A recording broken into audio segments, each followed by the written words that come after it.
Assalamualaikum warahmatullahi wabarakatuh.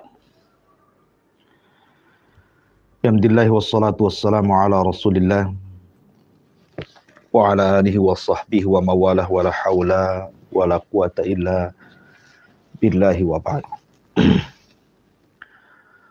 Alhamdulillah di pagi hari ini kita bisa berjumpa kembali lewat media, dan pembahasan di pagi hari ini masih membahas tentang kapan kiamat.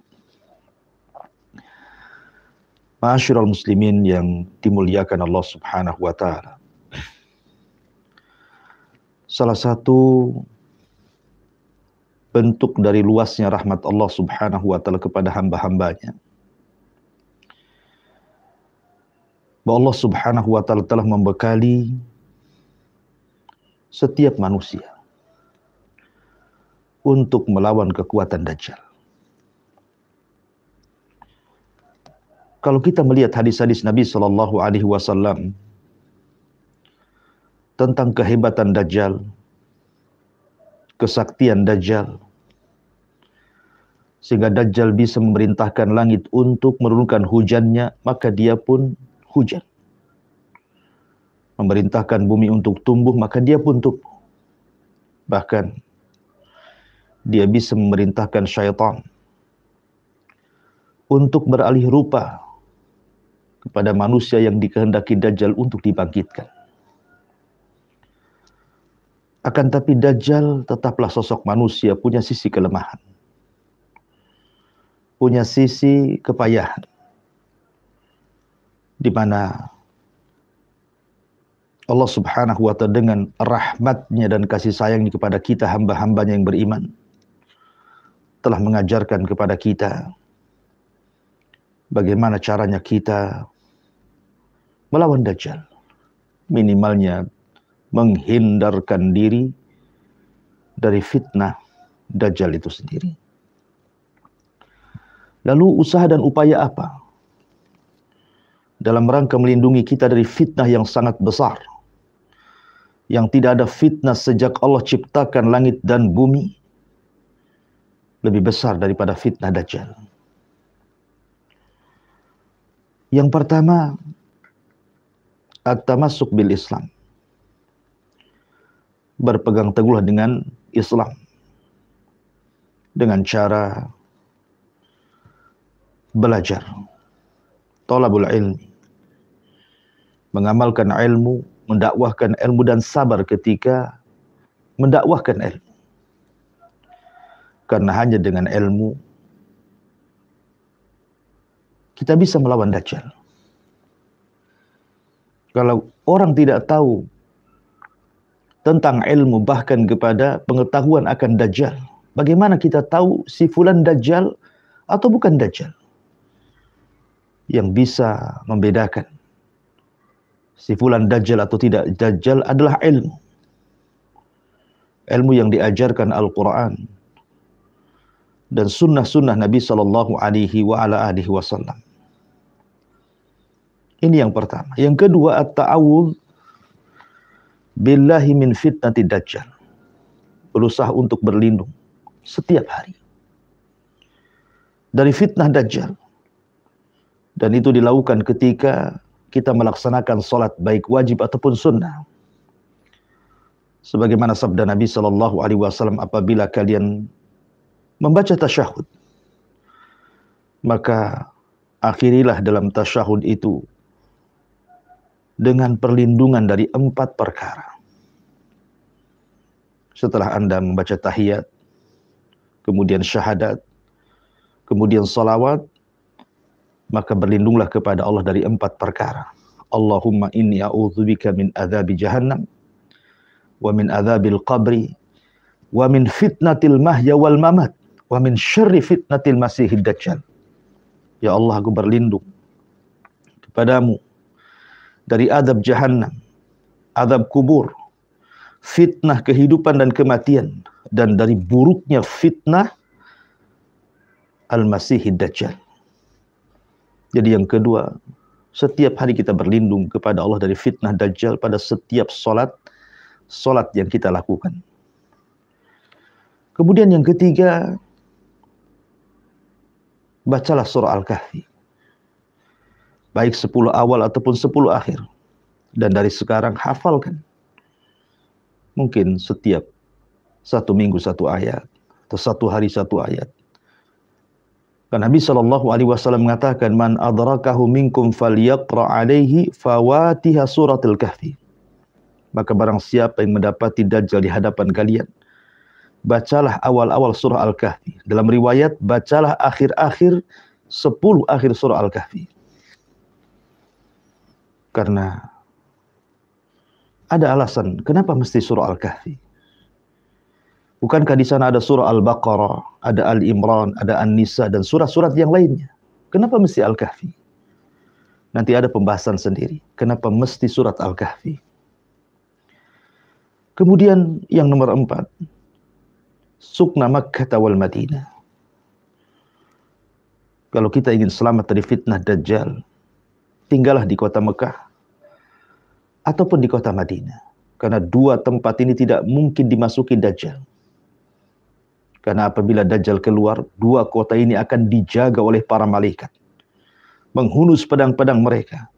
Sehingga Dajjal dan pasukannya tidak bisa menerobos pagar betis yang dijaga para malaikat. Sehingga tidak mungkin masuk kota Mekah dan Madinah.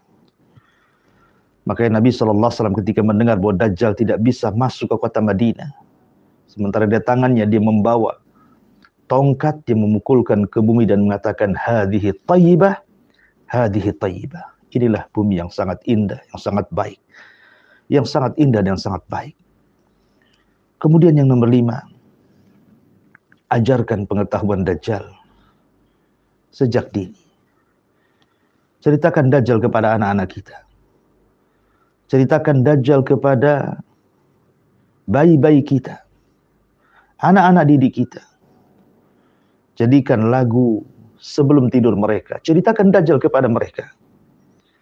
Karena selama orang banyak bercerita tentang Dajjal, maka Dajjal akan lama lagi muncul kepada kita. Karena di antara alasan cepatnya Dajjal muncul adalah ketika para ulama, ketika manusia tidak membicarakan Dajjal di mimbar-mimbar mereka. Sehingga manusia dilupakan. Bahkan lupa tentang sifat-sifat Dajjal. Ketika itulah maka Dajjal akan muncul. Maka semakin banyak diceritakan pada anak-anak kita, pada kaum muslimin, maka ini juga salah satu menghalau agar Dajjal tidak muncul pada hari ini, supaya kita sanggup untuk melawan Dajjal. Minimalnya Allah wafatkan sebelum Dajjal keluar. Kemudian yang nomor 6, kalau memang betul kita hidup di zaman Dajjal dibangkitkan, di zaman Dajjal keluar, kemudian kita berjumpa dengan Dajjal, apa yang terjadi? Kata Nabi SAW, Man sami'a bid-Dajjal falyan'a anhu. Sebaiknya barang siapa yang mendengar bahwa di sana Dajjal telah keluar, menyingkir, jangan berusaha untuk mendatanginya. Fa wallahi innar rajula la ya'tihi. Sesungguhnya demi Allah, ada seorang laki-laki yang merasa sanggup untuk melawan Dajjal. Dia datangi Dajjal. Wa huwa yahsibu annahu mu'min. Dia sangka dia beriman kepada Allah. Apa yang terjadi? Fayatba'uhu mimma yub'atsu bihi minasyubhat. Tiba-tiba dia menjadi pengikut Dajjal karena banyaknya syubhat yang didatangkan Dajjal kepadanya. Kemudian juga yang nomor 7. Asyurbu awil wuqufi narid Dajjal. Kalau seandainya Dajjal, memang tidak bisa lagi kita berhadapan dengan Dajjal. Sementara Dajjal membawa api dan juga air. Maka hendaklah kita meminum ataupun masuk ke dalam api yang dibawa Dajjal. Karena sungguhnya api hakikatnya surga dan air adalah hakikatnya neraka. Dan apabila hendak masuk ke dalam api tersebut, pejamkan mata kita. Sebagaimana sabda Nabi SAW, wal yughmid ainaihi. Pejamkan kedua matanya. Masuklah ke dalam api. Karena hakikatnya api itu adalah surga dan air itu adalah neraka, naudzubillah. Kemudian nomor 8, berusaha untuk mengenal nama-nama Allah dan sifat-sifatnya. Karena Nabi SAW ketika membedakan antara Dajjal dan sifat-sifat Allah, kata Nabi SAW, fa inna Dajjal a'war wa inna rabbakum laisa bi'awar. Dajjal itu buta sebelah, dan Rabb kalian tidak buta sebelah. Artinya dengan mengenal sifat-sifat Allah, maka kita akan mengetahui sifat-sifat Dajjal. Karena sifat Dajjal kebalikan daripada sifat Allah. Dan yang terakhir tentunya, kalau kita hidup di zaman itu, di zaman ketika Allah Subhanahu wa Ta'ala keluarkan fitnah terbesarnya, maka bergabunglah dengan kelompok kaum muslimin yang dipimpin oleh Al-Mahdi Al-Muntadhar dan juga Isa bin Maryam. Karena hanya 2 orang inilah juru selamat yang bisa menyelamatkan kita dari fitnah yang sangat dahsyat, khurujud Dajjal, munculnya Dajjal. Dan inilah 9 perkara kita bisa selamat dari fitnah Dajjal. Dan ini bentuk rahmat Allah Subhanahu wa Ta'ala kepada kita, memberikan solusi terbaik di saat fitnah Dajjal dimunculkan oleh Allah Subhanahu wa Ta'ala, yang dikhawatirkan seluruh para nabi dan rasul, sampai kepada Nabi SAW khawatir kalau seandainya Dajjal keluar sementara dia sudah tiada. Mudah-mudahan yang sedikit ada manfaatnya. Subhanakallah bihamdika, asyhadu an la ilaha illa anta astaghfiruka wa atubu ilaik. Allahu ta'ala. Assalamualaikum warahmatullahi wabarakatuh.